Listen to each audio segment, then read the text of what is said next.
დავიწყეთ მომზადება სერბეთის ეროვნული ნაკრების წინააღმდეგ სათამაშოდ. დღეს გქონდა პირველი ვარჯიში. ნორმალურად ჩაიარა, რა თქმა უნდა, გვაკლია წამყვანი მოთამაშეები, მაგრამ ხვალ უნდა მოვემზადოთ. ძალიან დიდი ფოკუსი გვჭირდება, რომ თამაშზე კარგად გამოვიდეთ, ამიტომ ბიჭები ყველაფერს ვაკეთებთ იმისთვის, რომ ხვალ კარგი თამაში ვაჩვენოთ და ეს ბიჭებისთვის შანსია, რომ თავი გამოაჩინონ, რადგან წამყვანი მოთამაშეები გვაკლია და ყველასთვის არის შანსი. მიუხედავად იმისა, რომ სერბეთის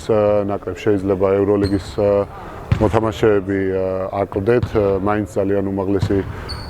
დონის გუნდია. ჩვენი მხრიდან ჩემი აზრით ხვალინდელ მატჩში ყველას მიეცემა შანსი თავის გამოვლენის, თავის გამოჩენის შანსი ყველას მიეცემა და ეს თამაში მიუხედავად იმისა, რომ ესე ვთქვათ, უმნიშვნელოა იმის გამო, რომ ევრობასკეტზე ორივე ნაკრები გასულია, მაინც ძალიან დიდი მნიშვნელობისაა, რადგან ჩვენ განვაგრძნოთ ის პროგრესი და ასევე ახალგაზრდა მოთამაშეებს მიეცეთ შანსი თავის გამოვლენის. მიუხედავად იმისა, რომ დანაკლისი დიდი არის სერბეთში თოკოს და ჩერმოს სახით და კამარის სახით, ჩვენი მთავარი მიზანი ისე რა თქმა უნდა გამარჯვება იქნება, იმიტომ რომ ყოველთვის როცა ნაკრების მონაცემს გამარჯვება არის პირველი პრიორიტეტი, მიუხედავად იმისა, რომ გავეით ევრობასკეტზე, თვლი რომ საკმაოდ კარგი ტესტი არის ჩვენს მოთამაშეებისთვის, იმიტომ რომ არ გეძლევა ხშირად ჩანსი, რომ ითამაშოთ სერბეთში ნაკრების ფორმით და ეს ვთქვათ, მაინც პრინციპული თამაში იქნება ჩვენთვის, ვეცდებით რომ ბოლომდე დავიხარჯოთ, რასაც დაგვავალებს ნუ ყველაფერი გავაკეთოთ დაცვა შეტევაში და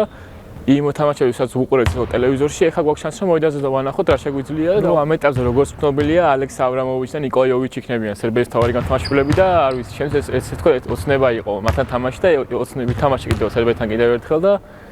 ფიქრობ რავი, ის როგორც იფე არ აქვს მნიშვნელობა ჩემზე ვინ ედგება, ვეცდები რომ მაქსიმალურად დავიხარჯო ნაკრებისთვის და ვინც იქნება იმას ავიყვან და ვეთამაშები დაცვას და რავი, ყველაფერზე ვინც ნაკრებმა გამარჯვებას მიაღწიოს. დღეს ნიკოლიცის დარბაზში პირველ ვარჯიშს ვატარებთ, როგორც მოგეხსენებათ, შერმადინის და შენგელიას გარეშე ჩამოვედით სერბეთში, ასევე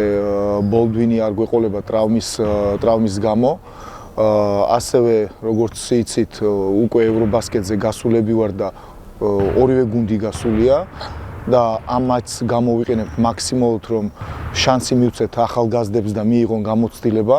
ასევე მოსალოდნელია, რომ რამოდენიმე ევროლიგის მოთამაშე სერბეთის მხრიდანაც არ იქნება ნაკრების შემადგენლობაში, ასე რომ ორივე გუნდი მაქსიმალურად მისცემს შანსს ახალგაზრდებს, რომ მიიღონ გამოცდილება ახალი ტაქტიკური ჩანახაზების სადონ. I mean, obviously we qualified for European Championship and result-wise, competition-wise, this is not the type of the game that we had versus Denmark. But on the other end, this is a good chance for some of the players to check where they are against a very, very powerful, talented team who will be very motivated to play the best possible way in front of their fans. I mean, we are playing Serbia and we know what Serbia is.